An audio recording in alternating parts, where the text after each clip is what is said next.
상산고를 자사고로 유지해야 한다고 주장하는 사람들은 상산고가 우수한 인재를 배출하는 명문 학교라는 점을 근거로 제시합니다.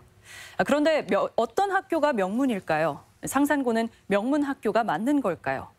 조수영 기자가 시민들의 생각을 들어봤습니다. 지난 1984년 1월 한 일간지에 실린 상산고 기사입니다.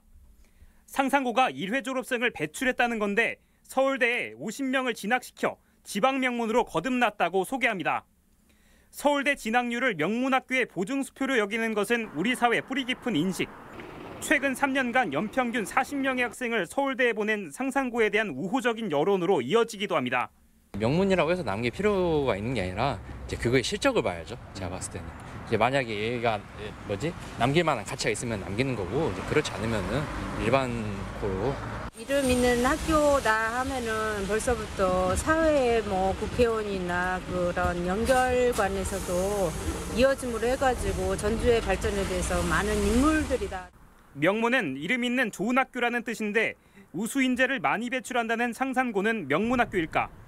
자사고 취소 결정으로 여론이 들끓었던 지난 한 달간 상산고에 대한 인터넷 여론은 어땠는지 사회관계망 분석도구 소셜 매트릭스를 통해 감성 분석을 해봤습니다.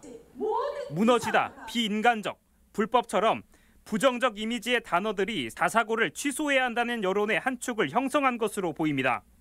공교육 붕괴, 맹목적인 입시교육, 고교 서열화 등 일부에서 나오는 상산고가 명문학교일 수 없다는 주장들과 맥이 닿아 있습니다. 명문학교로 만들긴 했죠. 그만큼 투자를 많이 했으니까. 인위적으로 만드는 게 맞지 않을까 싶은데요. 그게 좀 거부감 들어오는 게 학교에서 왜 하필이면 다 인재들이 의대를 진학해서 뭔가 그런 다방면적인 중추적인 국가의 인재를 키우는 거가 아니고 과거에도 상산고처럼 지역 명문으로 불린 학교, 얼마 전 100주년을 맞은 전주고등학교입니다.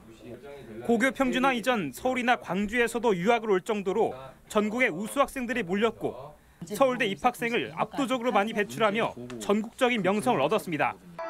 정치, 법조, 의료, 행정, 언론 등 전 분야에 걸쳐 성공 신화를 써온 전주고 출신들은 지역사회에 중추적인 역할을 해온 게 사실.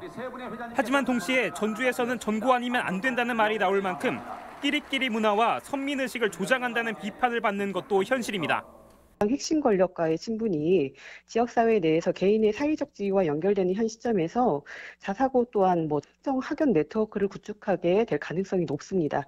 어떤 학교를 명문학교로 볼 것인지 사회적 합의는 어렵더라도 이번 상산고 논란을 계기로 명문을 바라보는 진지한 고민을 시작할 때입니다. MBC 뉴스 조수영입니다.